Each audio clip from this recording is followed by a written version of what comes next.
Title: After 9 years building my father's company to $87 million, we held a celebration in my honor. My dad looked at me, smiled, and said, "Your brother will take over now, Start." The room smelled like champagne and betrayal. Crystal glasses clinked. Gold confetti rained. My name was etched into a towering cake. "In honor of my leadership," it read. My father raised his glass. He smiled at me the way he used to when I was a kid. Proud, warm, convincing. Then he turned his head. "Your brother will take over now." Silence collapsed inside my chest.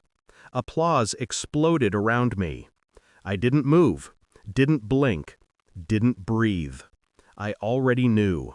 For 9 years, I built his company from debt and dust into an $87 million machine. I slept under conference tables, ate cold takeout at midnight, signed contracts with shaking hands because failure meant losing everything we'd built from nothing. He called me his soldier. My brother called me obsessed. Family dinners were handshakes instead of hugs. Trust lived in spreadsheets. Loyalty lived in results. I thought blood meant protection. I thought wrong. I noticed it in small ways. Emails I wasn't CC'd on. Meetings that started without me. Numbers changed after I signed off. My brother's office suddenly bigger. My father's approvals suddenly delayed. One night I stayed late. I wasn't paranoid yet, just curious. I logged into the internal server with an old admin password no one bothered to change. I found the files. Board restructuring, equity reassignment, succession plan, private. My name appeared once, under transitional role. Not leader, bridge. Disposable. That was the exact moment I stopped feeling pain. Pain was loud, messy, weak. This felt clean, cold, clear. I didn't confront them. I smiled more. I worked harder. I started preparing.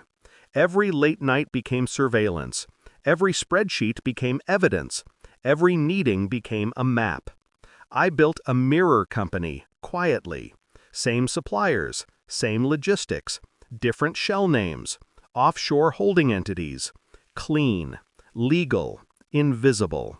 I moved our most valuable contracts under clauses only I controlled. Performance clauses, risk clauses, clauses no one read because they trusted me.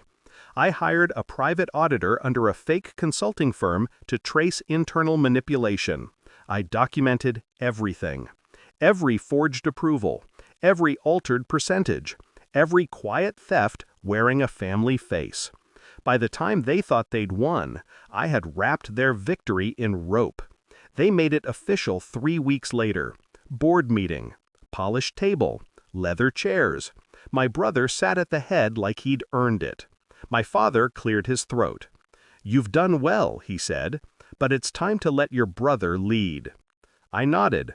That surprised them. They expected an outburst. They got silence. Silence terrifies people. The execution came slowly, smoothly, like tightening a noose with soft hands. First, the suppliers shifted their loyalty overnight. Contracts they thought were permanent contained exit triggers tied to my signature, not the company's. Then the bank froze the company's main credit line. Risk reassessment. Internal fraud concerns. My documentation made sure of that. Key clients walked, not loudly, quietly, cleanly, directly to my new entity. Their $87 million machine started bleeding so softly they didn't feel it until it was too late. By the time they noticed, it was already mine. It was surgical. Emergency board meeting. Faces pale, voices breaking. My father looked old for the first time. My brother looked small. They asked how. I slid a folder across the table. Printed emails, signed proofs, audit trails. No accusations, just truth. My brother slammed the table. "You planned this?" I leaned back. I survived it. My father whispered my name.